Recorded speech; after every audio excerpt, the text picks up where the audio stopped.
So what was the problem with the Rutherford model, yeah? What was the issue with Rutherford's model? The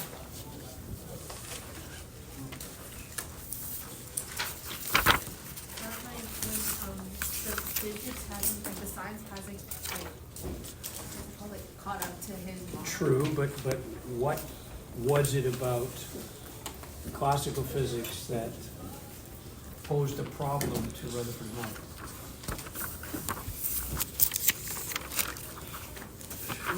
Well, this isn't a bad test question, by the way, kids.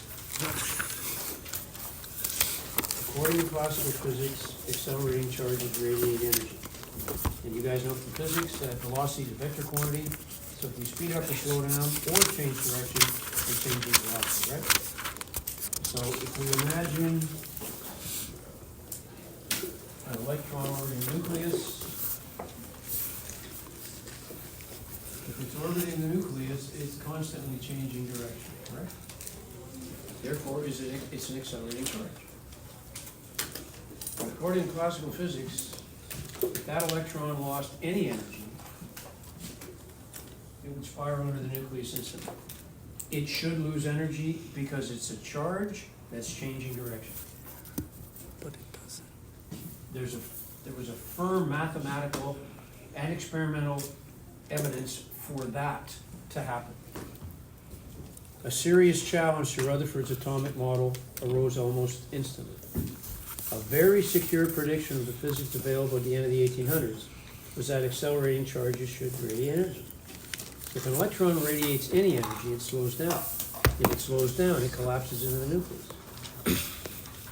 That prediction was catastrophic for Rutherford's model. It meant that all atoms, and therefore all matter, should collapse. The Rutherford model, in other words, had no way of sustaining itself, at least according to the physics available to humankind at the end of the 1800s.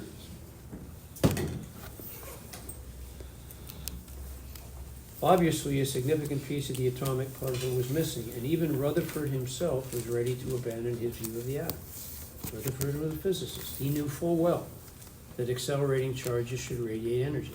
We can demonstrate that. Alternating current in a wire. Alternating current, which is what we get out of the wall here, the electrons change direction 60 times a second. They're accelerating. That produces radio waves. So it wasn't a theory, it had been shown that accelerating charges radiate energy. The real problem, though, was not the model. The model was fine. The real problem was that the physics of the day needed to be rewritten.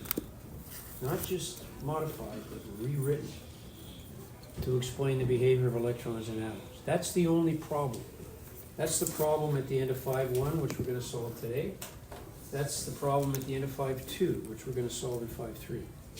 The nuclear model was fine. The neutrons and protons, no issue. It was the electrons that weren't behaving the way they should.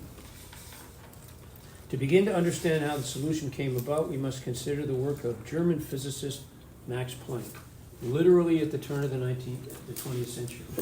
In 1900, this conservative professor began nothing short of a revolution in physics. He proposed that energy, long considered to be strictly a wave phenomenon. A wave phenomenon is a continuous function. Look at a rainbow. It's raining and the sun's behind you, you see a rainbow. All those colors wash into each other. Red gradually turns to orange, to yellow, to green, to blue, to indigo violet.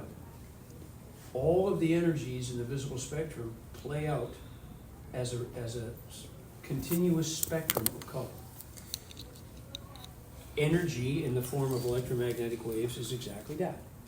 We mentioned last class that what's the job of a wave? It moves energy. But energy, considered a wave phenomenon, is what scientists refer to as a continuous function. So, for example, the amount of water in this flask, I can change by any amount. I can change it by a little or a lot. That's a continuous function. The amount of water I can add to the beaker, any amount I want. I can change the amount by any amount. That's a continuous function. This isn't. Each of these marbles is wood. If I wanted to add or remove wood from this beaker, I could only do it in whole number amounts. That amount of wood, one of those, two of them, three of them, four of them. That's not a continuous function. Only some amounts and not others. The people in this room. That's a particle property. Hopefully there's no fractions of people. I can add or remove people from this room in the form of whole numbers. That's a quantum phenomenon. What Planck was suggesting based on his research, and if you want to Google his research, Google black body radiation. What he found, based on studying the energy radiated from heated solids, the energy he was putting into these solids was continuous, but the energy coming out wasn't. Only some amounts and not others. Planck's experiments showed that under some circumstances, energy long considered to be simply a wave phenomenon was behaving like particles in the form of very tiny, discrete packets or bundles of energy. He called quanta, plural for quantum, like the wood marbles in the speaker. Planck called this the quantum theory. Quantum means particleized. And he arrived at his conclusions, albeit reluctantly, by studying the energy radiated from heated solids. Planck developed the following equation for the energy associated with one of these packets, a quantum of energy. The amount of energy was equal to a very tiny constant times a frequency. Now, in physics, you probably use a little f for frequency. That's sort of this is a Greek letter mu, it's kind of a v that's been squashed. So that's frequency. H was called Planck's constant. Now, you don't have to remember this number. All you have to remember is it's really tiny. Okay, that's the important part about H. It's really tiny. So obviously, if this is really tiny, then the energy of one of these packets is really tiny. But the point is, energy could not be divided into fractions of these. Energy could only exist in one of those, or two of those, or three of them. In other words, energy was a quantum phenomenon, particleized. One quantum, two quanta, three quanta, four quanta, but nowhere in between, no fractional amount. Think of energy quanta, of an energy quantum as a glass marble in a bag of identical marbles. In the same way that you could only ever add or remove a specific amount of glass from the bag in the form of a whole number of marbles, so too could amounts of energy only be absorbed or emitted in the form of whole numbers of quanta. At the end of the 1800s, the behavior of waves and the behavior of particles were seen as very different and mutually exclusive. This is kind of what the warm-up was intended to suggest. Waves were disturbances that moved through space, could pass through and interfere with each other, and could have any value within a range. That's a continuous function. The particles, though, were objects with definite boundaries that bounced off each other when they collided, could only exist in certain whole numbers. A firm experimental and mathematical foundation supported the idea that waves and particles were fundamentally different, mutually exclusive. To now suggest that waves could behave like particles was almost sacrilegious. Planck was a tenured conservative professor with a reputation, but he proved himself to be a pure scientist by writing this: "By nature I am peacefully inclined, and reject all doubtful adventures." In other words, he doesn't go down meaningless rabbit holes. However, a theoretical interpretation had to be found at any cost. I was ready to sacrifice every one of my previous convictions about physical laws, if it meant explaining the data that he was gathering. And that means he's a pure scientist. He's not concerned about his reputation. He's concerned about gathering knowledge. Planck's theory wasn't taken very seriously at first, as is often the case in science. Because scientists are trained skeptics. They don't believe stuff because they're told. That's the whole point of science. But when they do sit up and take notice, when they do see what amounts to effectively a revolutionary idea, when they start paying attention to it, is when it does one or two things. If it explains something that was previously unexplainable, and or if it predicts something correctly years down the road. The quantum theory, to be accepted, had to do something for scientists. It had to solve a problem. It had to make a prediction. Well, the first problem that it solved was a mystery that had baffled physicists way back in the 1800s, called the photoelectric effect. 5 years after the quantum theory was proposed, a 26-year-old clerk in a Swiss patent office who had just completed his PhD but was struggling to find work, took work in a patent office to support his wife and his young child. In 1905, he wrote several papers that changed the scientific world forever. One of them you probably at least have heard the result of, E equals mc squared. Another was special relativity. Another was Brownian motion. But the one he got the Nobel Prize for was his explanation of the photoelectric effect. As the name suggests, this has something to do with light and electrons. Now, we're not going to go into it in too much detail, other than just showing that the only way to interpret or to explain the photoelectric effect is to see light as behaving as particles. So, what is the photoelectric effect? Well, let's say we have the surface of a metal, and we cause on that surface of metal incident light to be contacted. So electromagnetic radiation, usually in the form of light, hence the photo part, is shone on a metal surface. As the frequency of the light goes up, and you know as frequency goes up, so does energy. At some point, we reach what is called the threshold frequency, the minimum energy, which results in electrons being emitted from the surface. And these are often referred to as photoelectrons, because the light causes them to be emitted from the surface. So once we're at that threshold frequency, the photoelectric effect is what comes after. As we increase the frequency, the energy of the incident light, we don't knock off more electrons. In other words, the number of electrons emitted has nothing to do with the frequency of the light. As the energy of the light increases, all that happens is the energy of the electrons emitted increases. But the number of electrons doesn't. In other words, we can't knock more electrons off as we increase the energy of the incident light.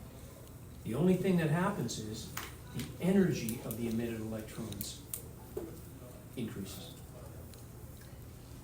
The only way to increase the number of electrons emitted from the surface beyond the threshold frequency is to increase the intensity of the light, the brightness. So, simple example, let's say red light is the minimum, it's not this simple, but let's say as infrared won't do it, as soon as we hit red light, we get an electron.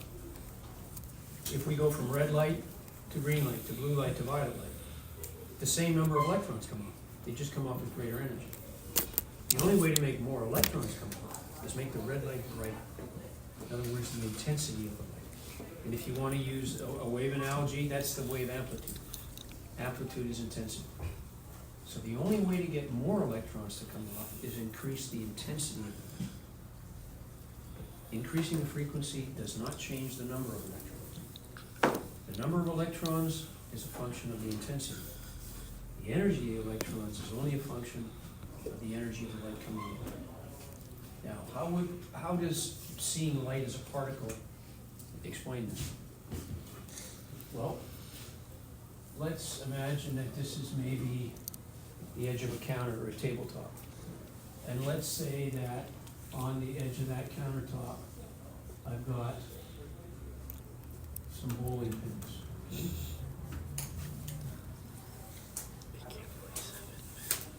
And I line them up, and they're lined up on the edge of that countertop, and I want to knock them off.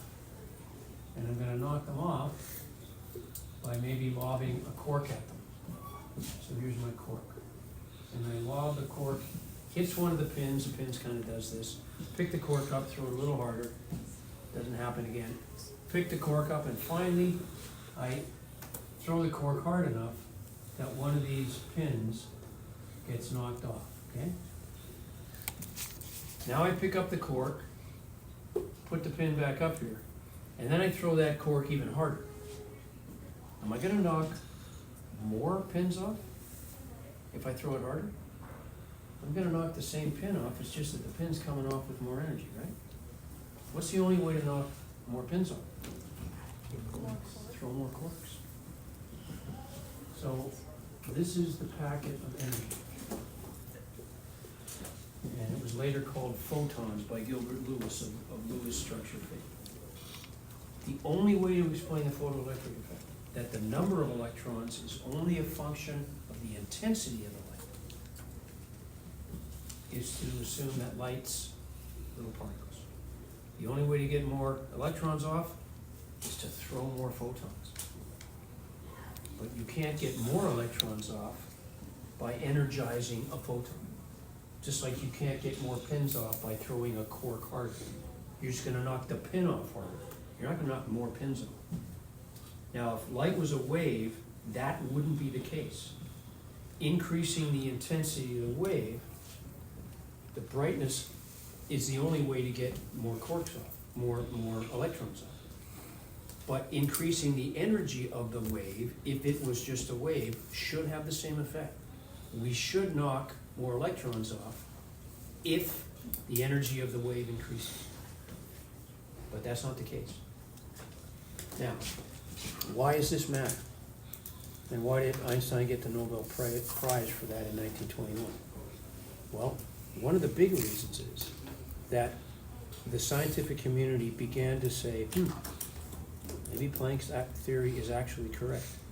Maybe energy does behave like particles, okay? Why does that matter? Well, one of the scientists who paid particular attention to the work of Planck and Einstein was a young Danish physicist named Niels Bohr. By paying attention, he means, okay, there's probably something to the quantum theory. Maybe energy really can be some values and not others. Maybe energy really is quantized. As a young grad student, Bohr had met Ernest Rutherford at the Cavendish Laboratory in Cambridge, working with Thomson. And he also worked with Rutherford at the University of Manchester, where the nuclear model was proposed. Bohr believed in the nuclear atomic model, and he started to see a way to save it using the quantum theory. In other words, that energy was particleized. If energy was indeed quantized, and so could be seen to have only some values and not others, perhaps the energies associated with electrons orbiting the nucleus had similar restrictions. Bohr was working on this idea at Rutherford's lab in Manchester in 1912.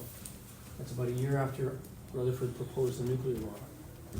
In the middle of his experiments and calculations, he returned to Copenhagen to get married. He was so excited about his work that he managed to convince his new bride to cancel their honeymoon, well, postpone it, and return to England with him. Soon after, Bohr completed one of the most brilliant papers on atomic structure ever written. Now, you're going to see two videos in this chapter. One of them is kind of a PBS video. Another one is a little more scientific. But in the first one, it mentions that when Bohr lived at home, when he was working on his master's and stuff, the video said he seemed to have a serious phobia about writing. So he dictated all his scientific papers to his mom. And that upset his dad. Bohr did not have a phobia of writing. He had dyslexia. So it wasn't that he didn't want to write, it's that he couldn't. And they didn't know what dyslexia was back in, the early 1900s. When he got married, he dictated this paper to his new bride. And you're thinking, poor woman. Well, Bohr got very rich and very famous very quickly, so it kind of was okay. Okay? But it wasn't that he had a phobia of writing at all. He was dyslexic. That's crazy. I got no excuse. In the previous section, we discussed the conduction of charges through gases in glass discharge tube. Remember, that's how the electron was discovered. But scientists were investigating these things for years. One of the things that energy being released from gases in discharge tubes had shown science was another mystery that was previously unexplainable. So, Bohr knew that when high voltage was applied across the electrons of a sealed glass tube containing a gas such as hydrogen, the gas was heated and emitted light. Scientists knew that. If you look at a rainbow, let's say you're in a rainstorm and the sun's behind you, you see, as I said, a continuous spectrum, right? All the colors wash into each other. The low energy end of the visible spectrum is red, the high energy end is violet. But you see all the colors in that continuous spectrum. If the light by an energized gas that's having high voltage run through it, if you look at that light though, with a prism, it's a spectroscope is basically a prism fitted with an eyepiece. If you look at that light, you don't see a continuous spectrum.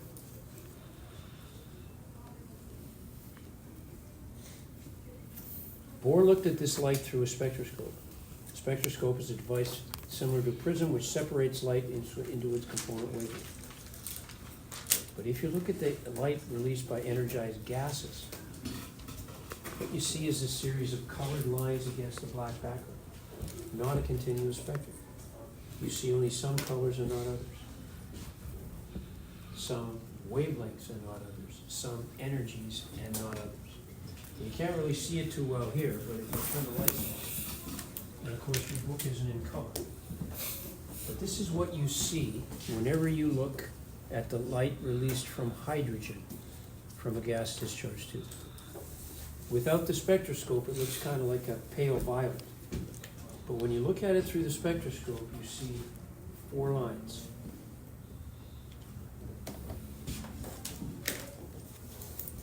You see a red line, that's the wavelength, 656 nanometers. But you don't see anything here. You don't see a nice wash of orange and yellow. Then you see a blue-green line at 486. Notice as the wavelength goes down, the energy goes up. Then, nothing in here, then you see a blue line, higher energy, 433.9 nanometers, and then you see a violet line way over here. But you don't see anything in between. Each color corresponds to a specific wavelength, a specific frequency, and a specific energy. So what was coming out of these glass discharge tubes was discontinuous. Only some energies and not others. The phenomenon had mystified scientists. For hydrogen, the same pattern of 4 colored lines was always seen. But for every gaseous element used, a bright line spectrum unique to that element always appeared, kind of like the barcode in a grocery item, but not a continuous spectrum, ever. The phenomenon had mystified scientists. None could explain why only certain colors of light, each corresponding to a specific wavelength, frequency, and energy, were emitted by the heated gases, until Bohr. So Einstein used the photoelectric effect, used the quantum theory to explain the photoelectric effect. That gave credence to the quantum theory. Then Bohr said, okay, if energy really is quantized, maybe I can use that to explain this. And by explaining this, he also saved Rutherford's model. Bohr realized that by applying quantum principles to the behavior of hydrogen's lone electron, he could not only account for the existence of the bright line spectrum, but also save Rutherford's nuclear model of the atom. So here's how he did it. According to Bohr, based on the bright line spectrum of hydrogen, the hydrogen atom had only certain allowed energy levels, or he called them stationary states. Each of these states really corresponded to a circular electron orbit of a fixed size. The larger the allowed orbit, the further the electron from the nucleus, the greater the energy. The larger the allowed orbits, the greater the energy associated with it, because the further the negative charge would be from the positive charge in the nucleus. No other orbits existed in the atom, only certain sized orbits and not others. Each allowed energy state, each orbit of a specific size, was given an integer number n that Bohr called a quantum number, with allowed values ranging from 1 to infinity. Now, why to infinity? Because if we keep giving the electron energy, at some point we ionize the atom. But Bohr said these are the sizes of the allowed orbits. N could equal 1, 2, 3, but nowhere in between. The lowest energy corresponded to the smallest orbit. And that would be the orbit when an atom wasn't absorbing energy. And Bohr called that the ground state, kind of like ground level. Anything else he called an excited state. So as long as an atom was existing in a state without being energized, like a high voltage current running through it, as far as hydrogen is concerned, that electron would be in that lowest allowed orbit. So let's say that's the nucleus. Hydrogen's ground state, or ground stationary state, let's say would be that. That was n equals 1. Bohr calculated the energy of that orbit, and that corresponded to a specific radius. It was even called the Bohr radius. And according to Bohr, when a hydrogen atom wasn't absorbing energy, that electron would be in that circular orbit, a specific distance from the nucleus 100% of the time. How did that explain the bright line spectrum? Well, as long as the electron moved in an allowed orbit or stationary state, the electron, and therefore the atom, didn't radiate or absorb energy. The only way an electron absorbed or radiated energy is if it, in terms of absorption, if it absorbed an energy specific to the energy of the next allowed orbit. Let's say 2. So if this electron is going to absorb energy, say from high voltage in a glass discharge tube, unless it gets that amount of energy, delta E, it's going nowhere. It can't exist anywhere in between here. So if it's going to go up to the next allowed orbit, it has to absorb a specific amount of energy. The only way it's going to radiate energy is if it moves from one allowed orbit of higher energy to another. So it had to absorb a specific amount of electron to get to the next orbit, and it would therefore emit that same amount of energy if it went from a higher to a lower. Anything higher than a ground state, Bohr called an excited state. And that would require the atom to absorb energy. But once an electron was in an excited state, it didn't stay there. It would come back down. But in coming back down, it would emit a specific amount of energy corresponding to the difference between a higher orbit and a lower orbit. Just like being on a staircase. I could be here, or I could be here, I could be on the next step or the next step, but I can't be anywhere in between. And unless I have enough energy to go up to the next step, I stay put. If I come down a step, my decrease in energy is exactly equal to the difference in height between the higher and the lower step. If an electron absorbed enough energy to go up to the third, or the fourth, or the fifth, or the sixth, it was always a specific amount of energy. So let's call that the third allowed orbit, fourth, 6. Now, how does that explain the bright line spectrum? Now let's continue. The electron could only move from one allowed orbit to another, up or down, if it absorbed or emitted an amount of energy exactly equal to the energy difference between the two orbits, delta E.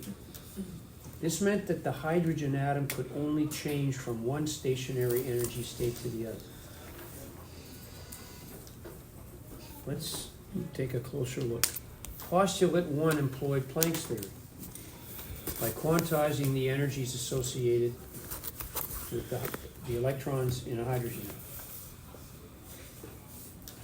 Only certain sized orbits were allowed. In other words, that energy was fixed. Couldn't be anywhere in between.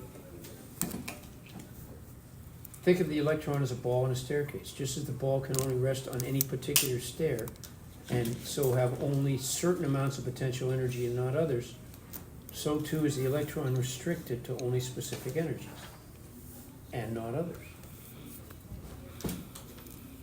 Postulate 2 meant that the nuclear model of the atom proposed by Rutherford would not collapse.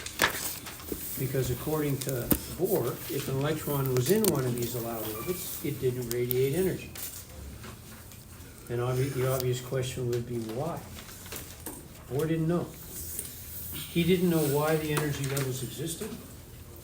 He didn't know why if an electron was in one, it didn't radiate energy. He just knew it had to be that way to explain the bright line spectra phenomenon.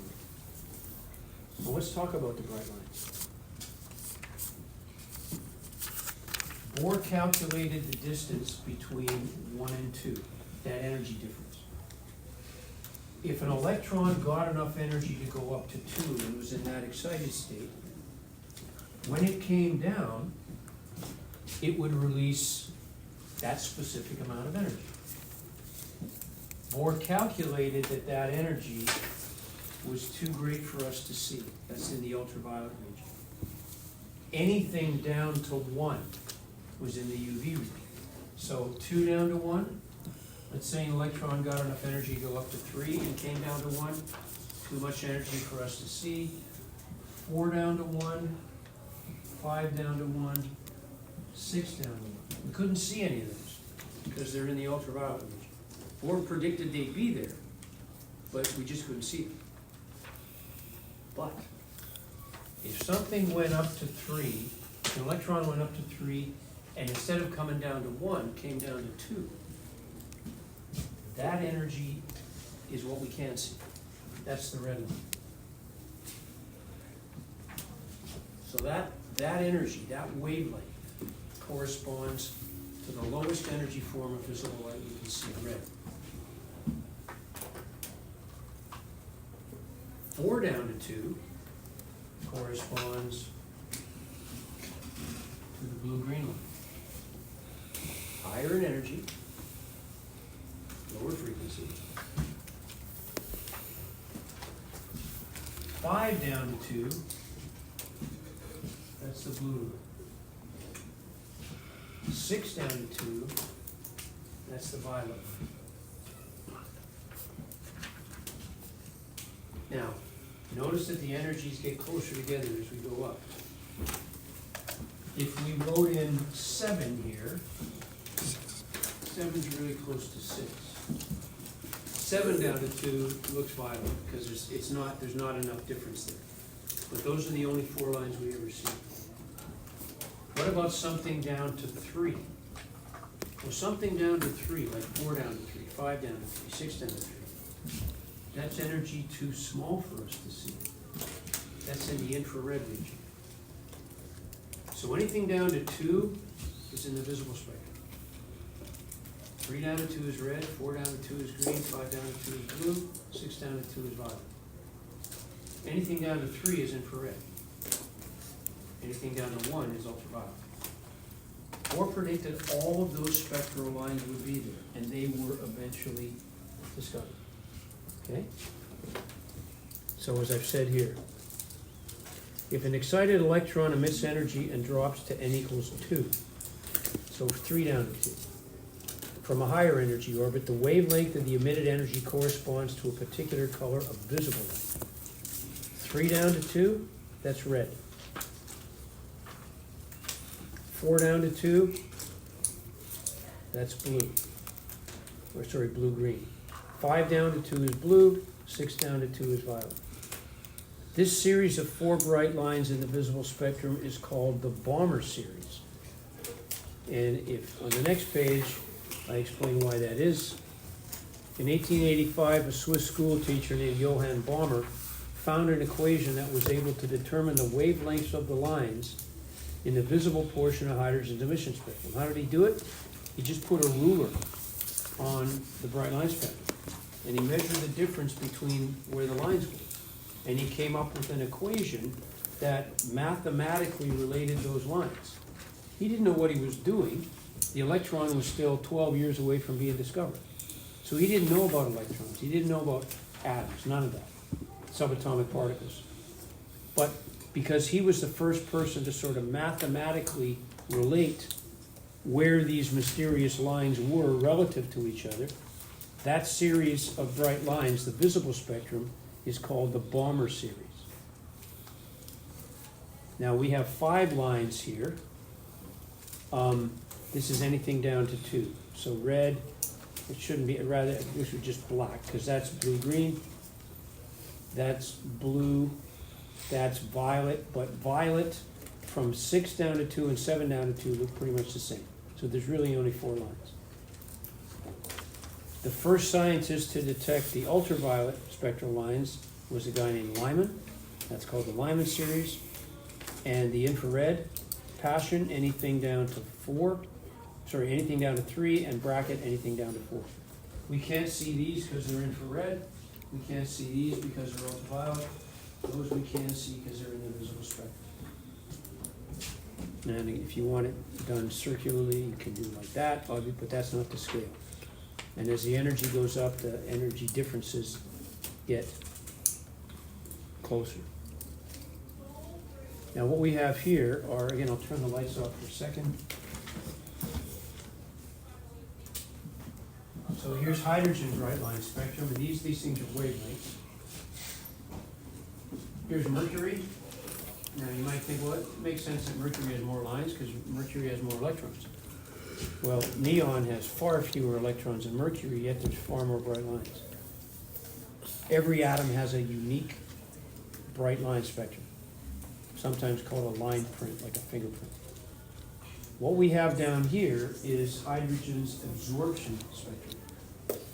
In other words, if a hydrogen electron goes from 2 to 3, it's going to absorb red light. So going from 2 to 3, it absorbs light. That's why we have that black line. Going from 2 to 4, it absorbs blue-green on the way up. Going from 2 to 5, and 2 to 6. If you superimpose the emission spectrum on the absorption spectrum, you get a continuous spectrum. But the point is that only certain energies and not others are involved in this. And this is always what you see when you energize a gas. You see a bright line spectrum.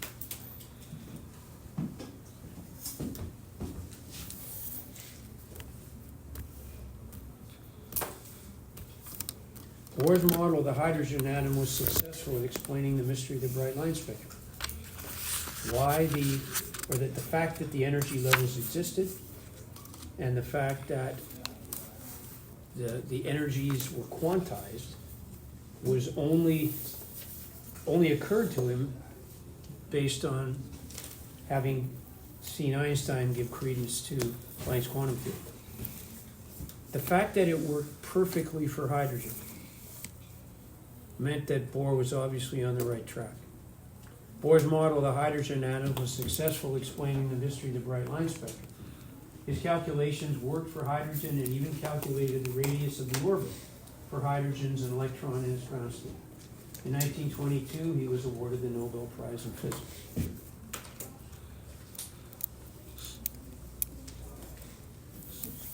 Now, I'm not going to ask you guys to do any arithmetic. I'm just sort of introducing this just to show you that it does work, okay? In 1888, another scientist named Johannes Rydberg derived an equation that could be used to calculate the wavelength of all hydrogen spectral lines. Now, neither Rydberg nor Balmer knew what they were working with. They didn't know where this light was coming from. They didn't know why it was discontinuous. The electron was still years away from being discovered. So there was no physical meaning to the variables that Rydberg, for example, put in his equation. But when you look at Bohr's equation, say for delta E, or the equation for wavelength of these spectral lines, and you superimpose it on Rydberg's, it's exactly the same. The only difference is that Bohr was giving physical meaning to what he was looking at. And the second video that we see, you'll see that. So it's not important that the actual arithmetic that Rydberg did, but the fact that there was a mathematical relationship is why this matters. This is worth mentioning because if a mathematical relationship exists for a natural phenomenon, even if we don't know what the phenomenon is about, it usually means there's a theory waiting to be discovered. Both Balmer's and Rydberg's equations were based on data, without any physical meaning to what they were calculating. Neither equation had any physical meaning in terms of atomic structure, but both worked. The physical meaning was supplied by Niels Bohr. He derived an equation for the energy associated with an electron in each allowed orbit, and therefore the difference in energy. He correctly predicted the visible, ultraviolet, and infrared spectral lines for hydrogen's emission spectrum by calculating the energy differences between those stationary states. Allowed orbit, same thing. Now, I've said here that we're not going to do a rigorous mathematical treatment, and I will not expect you guys to do that. I'm just showing you that it works. So here's Bohr's equation for the difference in energy. When an electron initially in a higher orbit, let's call that n sub h, say 4, the fourth energy level, drops to a lower orbit, let's say n equals 2, we're going to call that n sub l. That difference in energy is given by a constant times 1 over nl, the lower one, minus 1 over nh, the higher one. So for example, if the lower one's 2, 1/2 squared minus, if the higher one's 4, 1/4 squared. That multiplied by that gives the energy difference. Pretty simple. What about the wavelength? Well, again, I'm not going to expect you to derive this. Have you ever seen this equation before? For electromagnetic radiation? C is the speed of light. You guys know that's wavelength, right? What are the units of wavelength? Meters per wave? And what are the units of frequency? Waves per second, right? Or cycles per second?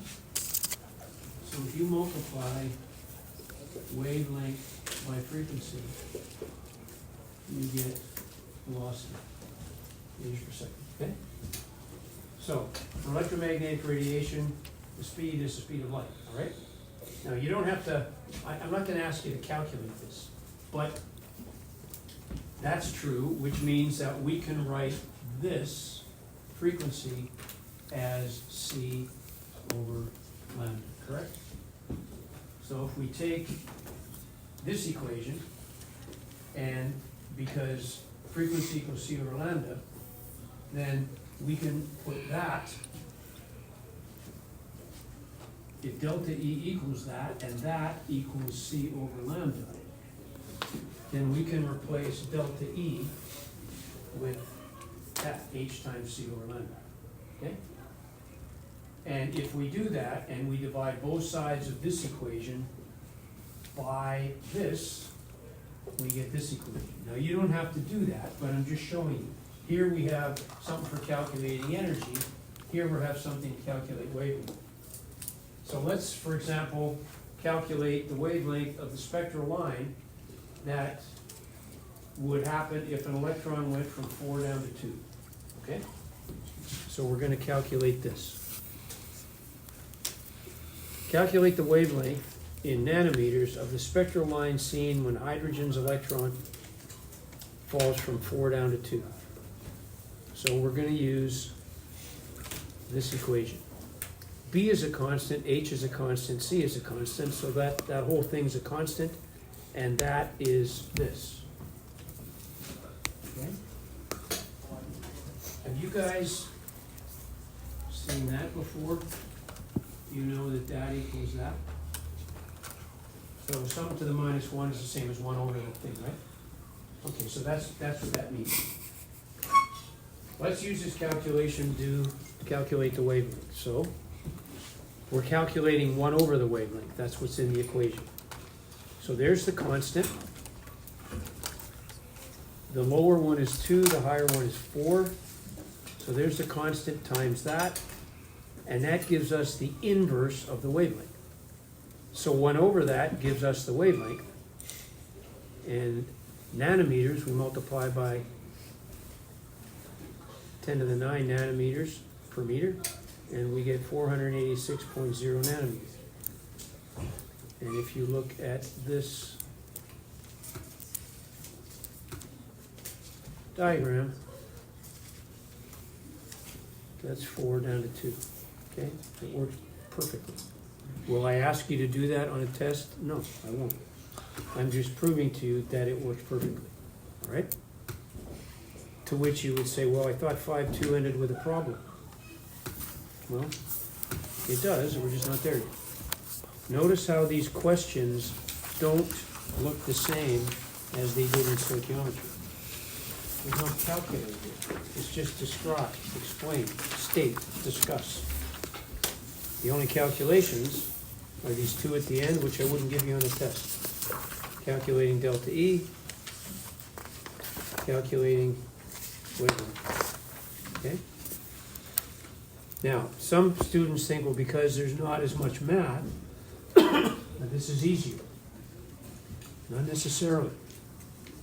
Some of you, and I've learned this through experience, that some of you who are really good with numbers aren't really good with explanations. And you almost have to know it better to explain it than you do to calculate with it. So when I tell students, well, the majority of the arithmetic part of the course is done, people go, oh, so glad. Careful what you wish for, because sometimes explanation questions are more difficult. Not only are there more of a pain in the ass to mark, but some students throw around terms that don't mean what they think they mean. Something as simple as one well-written sentence proves to be extremely challenging for more people than I thought it would. And knowing it well enough that you can put it into a clearly, stated phrase or sentence might mean studying it a little longer than you might have otherwise be used to. Niels Bohr firmly established the concept of fixed energy levels. Although there were a few fine details of hydrogen's line spectrum that the theory couldn't account for, his model of the hydrogen atom appeared very promising. It worked perfectly for hydrogen. Now, what do I mean by this? Well, if you look really closely at those 4 bright lines, you can't see it in the book, but there's actually 2 lines of that color really close together.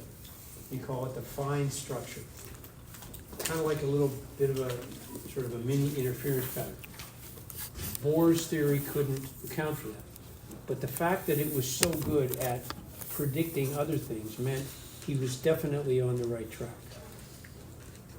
Unfortunately, when he used the same theory to predict the spectral lines of a multi-electron atom, even helium with 2 electrons, didn't work at all. And the more electrons an atom owned, the less well the theory seemed to work. All attempts to modify the theory to make it work were unsuccessful. So it soon became clear that the atomic puzzle hadn't yet been solved. Bohr assumed that an atom had only certain allowable energy levels in order to account for hydrogen's observed line spectrum. However, the assumption wasn't rooted in any physical theory. In other words, Bohr knew the energy levels had to be there, but why they had to be there. He knew that if an electron was in one of these allowed orbits, it didn't radiate energy, but he didn't know why it didn't radiate energy. And that's not a comfortable situation for a physicist to be in. Because if you can't explain why, then it's kind of an ad hoc theory. Several challenges were leveled at Bohr, some insults. Some of the old guard in physics just, quote, referred to it as a cheap excuse for not knowing what was going on. So he knew this is how it had to be, but not why it had to be.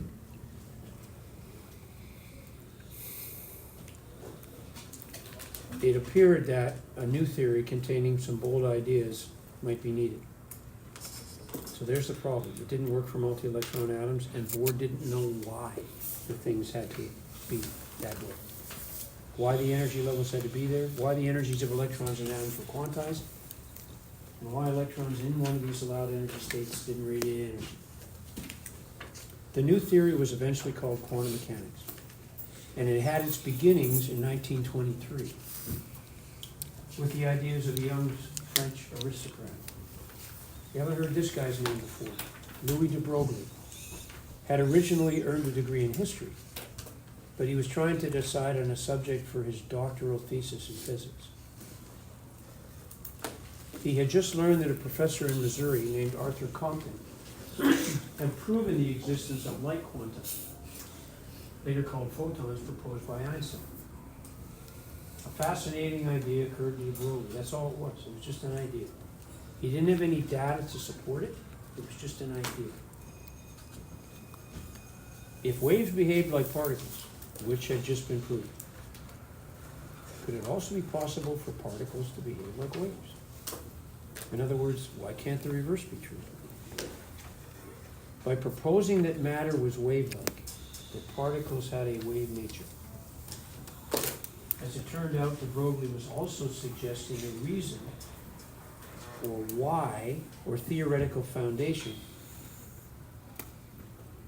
to the fixed energy levels of electrons and atoms. Now, how is that case? To understand that reason, we must briefly discuss some aspects of wave behavior. So let's say we have a string of length L fixed at both ends under tension, which just means it's stretched, like a guitar string.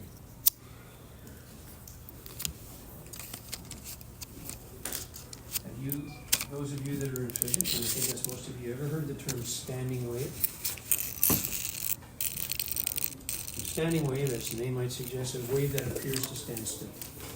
So let's say we have a string of length L, and in that length we have a string under tension. So it's pulled tight, like a guitar string. When we pluck this string, for a wave to not cancel itself out in this length, we have to, in that length, have a fixed number of half wavelengths. So for example, that's a stable situation. You guys ever heard the term node? N-O-D-E? How many of you are in physics? You've never heard the term node? You're taking waves or have taken waves? Okay, a node is zero amplitude, right? Zero displacement, that's a node. So this is half a wavelength, right? A wave, a complete wave is that. Let's just take half of that. So this is lambda over 2. If I pick any point on the string, it appears to just stand still. It just oscillates up and down. That's why we call it a standing wave. It appears not to move. But it has to have a node at both ends to be stable. Now, the next stable situation is when I have two half wavelengths. Like that. And once again, I can maintain a standing wave. The next situation where I would have a node at both ends would be 3 half waves, where it would be like that, okay? I have to have 3 half waves. If I end with an antinode, in other words, if I start at a node at this end, and the wavelength is such that I end here, it cancels itself out. The wave destructively interferes with itself. So the condition for a standing, stable wave in that length L is an integral number of half wavelengths. This stable or standing wave must have a wavelength lambda such that a whole number of half of them fit in the length L of the string. Any fractional amount of half wavelengths will cause the wave to break down by a process you guys have already heard, destructive interference. Thus, a stable wave can only exist if integral number of half wavelengths exist within the length L. That is, length equals 1 half wavelength, or 2, or 3, or 4, etc. N times lambda over 2 then, where n is a whole number, is the only stable situation. Any situation where n is not a whole number, like 3.3, will result in destructive interference. So what you could say here accurately is that this means that there is a quantum restriction to a whole number of those things on the maintenance of the wave. Unless 1, 2, 3, 4, or any integral number of half wavelengths exist in that length, the wave's going to break down.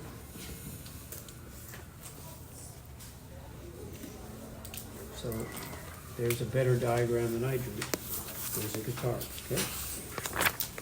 Node at both ends. Now imagine bending this string around and closing it into a circle representing an electron orbit.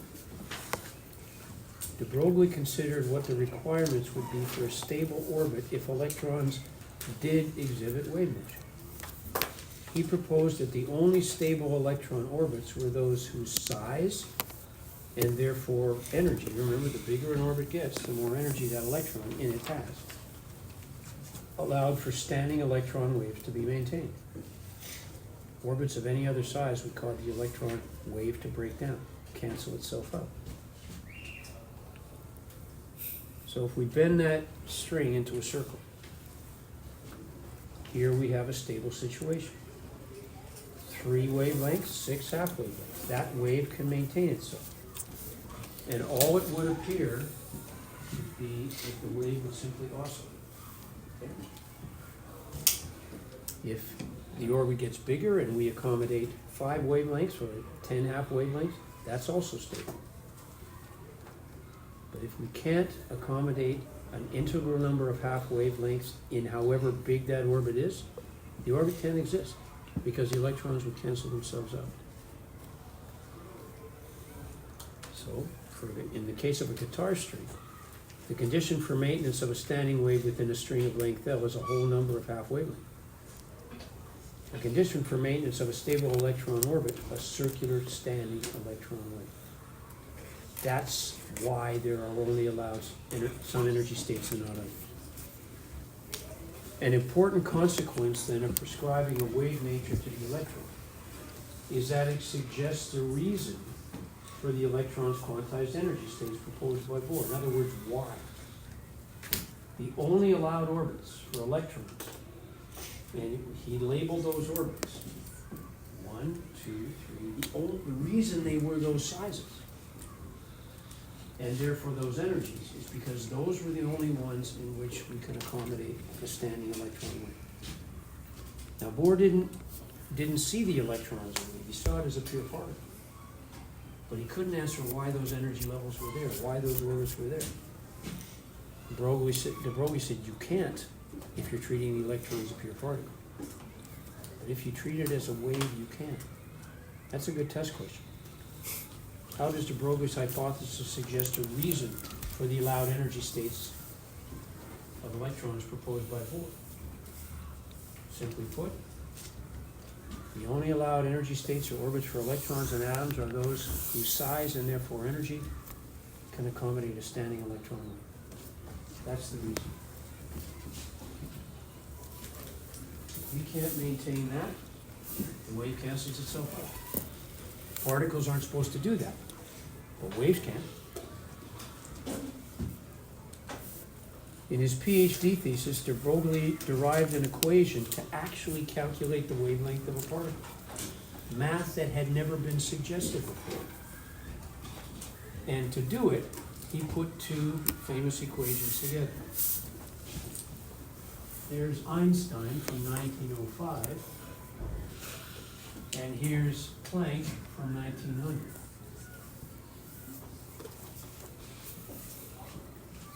So if E equals that and that, then that means that that equals that, okay?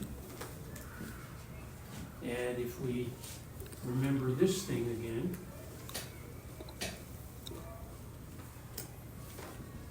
if the speed of light equals the products of wavelengths times frequency, then that means that frequency equals c over lambda, correct? Well, let's replace that with exactly that. Now, de Broglie knew that no particle with mass can ever reach the speed of light. So he replaced c, the speed of light, with just velocity. And notice we have two common terms here. Velocity here, velocity squared there. So if we cancel out, we end up with mass times velocity equals Planck's constant divided by wavelength. Or, write it like this.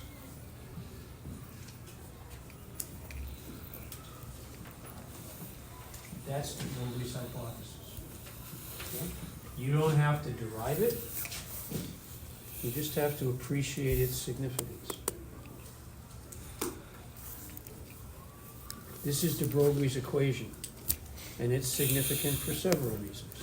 First, it tells us that any moving particle, whether it's an electron or a baseball, city bus, felt tube, doesn't matter, has a wavelength we can calculate. Second, it shows that a particle's wavelength is inversely proportional to its mass. That's a constant. So as that goes up, that goes down. Or more importantly, as that goes down, that goes up. Third, and perhaps most important, remember the only thing I asked you to remember about Planck's constant? Was that it was damn tiny. That's all you need to remember. Third, and perhaps most important, because the value of Planck's constant is so very small, any particle big enough for us to see has a mass so big that the wavelength is incredibly small, ridiculously small. However, particles with a mass as small as an electron, and remember I put that in a quick check when I talked about Milken's all-drop experiment. Here's the charge of the electron, here's the charge to mass ratio. What's the mass? 9.11 times 10 to the minus 31 kilograms. If we put that little tiny number down here, yeah, that's small. But if that's small enough, this isn't something we can ignore. And let's prove it. Let's calculate the de Broglie wavelength of two particles, one we're familiar with and one we're not. How about a 100-mile-an-hour fastball, which a number of major league pitchers can throw. 100 miles an hour corresponds to 44.4 meters per second. And a Major League Baseball has a mass of 120 grams, 0.120 kilograms. And there's Planck's constant. So what's the wavelength of a 100-mile-an-hour fastball? 1.24 times 10 to the minus 34 meters. Let's put that into perspective. A hydrogen atom is 2.4 times 10 to the minus 10 meters. That's the diameter of a hydrogen atom. That's 10 to the minus 24 or 10 to the 24 times smaller than a hydrogen atom. That's more than Avogadro's number smaller than the smallest atom. Which means if you're going to pay attention to a wavelength that tiny to describe the behavior of a baseball, you're on crack. Imagine what a guy up to bat would do. He goes to bat and the pitcher throws a 100-mile fastball. He puts his bat down and goes, "Okay, folks, it's a wave." If he lives, he'll probably end up in the psych ward. Does it have a wave nature? Yes, but it's ridiculously tiny. As the mass goes up, the wave goes down. Anything big enough for us to see has a wavelength that to concern ourselves with it would be ridiculous, if not dangerous. That makes sense because large objects that we can see, that our frame of reference, personal experience, and common sense tell us the particles behave precisely the way we expect them to, like particles. Gee, this is written well. Such objects don't pass through each other, create diffraction or interference patterns, and they certainly don't cancel themselves out. So to concern ourselves with a wave nature that is so insignificant would be ridiculous, if not dangerous. But the same isn't true for an electron. Let's do the same arithmetic for an electron. Look at how small the mass now is. The velocity of electrons is about 0.7% the speed of light. There's Planck's constant again. Now, yeah, 10 to the minus 34 is really tiny. But so is 10 to the minus 31. Now we get a wavelength 3.3 times 10 to the minus 10 meters. That's still small. It's 1.5 times bigger than the hydrogen atom itself. Imagine yourself shrinking down and entering hydrogen's nucleus. Looking out from that nucleus at the electron, you might see a wave. So to a hydrogen atom, an electron is a wave, not a particle.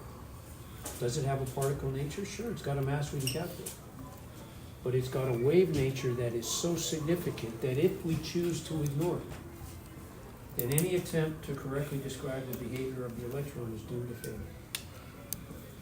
If the wave nature of electrons is so prominent, should we expect them to behave as other waves do? Should they produce diffraction patterns, be able to pass through each other, interfere with each other, and even cancel themselves out? As bizarre as it sounds, the answer is yes. That's why the electrons can't exist in any orbit other than the specified ones. Because if they do, the wave cancels itself out. The answer sounds bizarre because we have no experience with particles or waves on the scale of the atomic or subatomic. In that world where masses and distances are so small, neither particles nor waves behave the way we expect them to. In fact, the distinction between particles and waves doesn't even exist in that tiny room. They're the same thing. In the macroscopic world of large objects, we have either particles or waves. Remember I said we live in a world of big slow things? In the world of the big, there's particles, there's waves. But in the quantum world, they're the same thing. Many in the scientific community, including Niels Bohr, were initially skeptical about particles also being waves. Then in 1927, Clinton Davison and Lester Grimmer, working at the Bell Labs in the United States, confirmed that electrons did indeed behave like waves. A beam of electrons was directed at a nickel crystal, and it generated a diffraction pattern, similar to that produced by electromagnetic waves such as X-rays. Only waves generate diffraction patterns. This proved de Broglie's hypothesis. So 2 years later, de Broglie got the Nobel Prize in 1929. The Swedish physicist who introduced him at the ceremony in Stockholm said, "When quite young, you threw yourself into the controversy, raging around the most profound problem in physics, the nature of matter. You had the boldest to assert, without the support of any known fact." In other words, it just occurred to you, gee, waves behave like particles, how about the opposite? That matter not only had a corpuscular or particle nature, but also a wave nature. The experiment came later and established the correctness of your view. What important concept concerning atomic structure was Bohr's theory responsible for?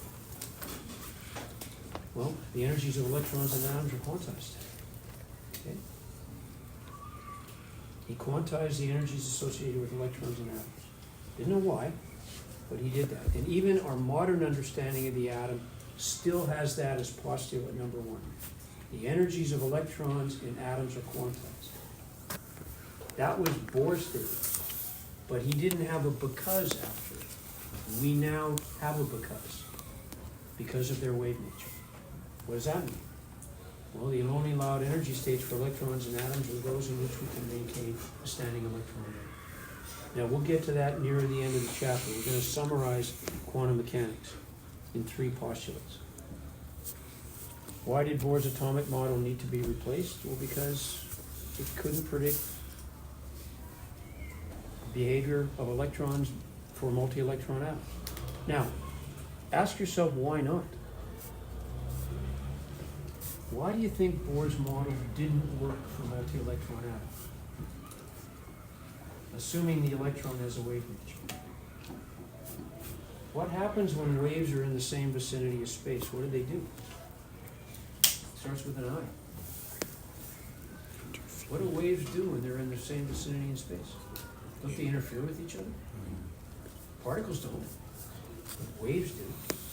And that's why a multi-electron atom, now there's interference we gotta take into account. Bohr saw the electron as a pure particle. He didn't even think of wave interference. But allowing electrons to have a wave nature makes perfect sense. It gets more complicated when they start to interfere with each other. If particles have a wave nature, why can't we detect the behavior in the big macroscopic world? Short answer, Planck's constant Good afternoon, is too small. staff and students.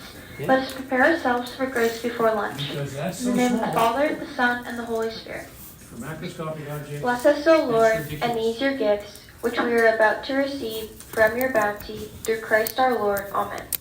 St. Thomas More, Blessed Edmund Rice, live Jesus in our hearts. In the name of the Father, the Son, and the now, Holy Spirit. you're not going to have to calculate the wavelength of a baseball or a carbine rifle bullet or Andy Roddick's tennis serve. That's just to give you the idea. What I'd like you to do, though, is read to the end of the section. You're going to read about Erwin Schrödinger. You're going to read about Werner Heisenberg. And then you're going to read about how quantum mechanics kind of melded those two ideas together. I'll try to finish 5.3 on Tuesday, and then we'll actually start applying this stuff for electrons and atoms. All right? Yep.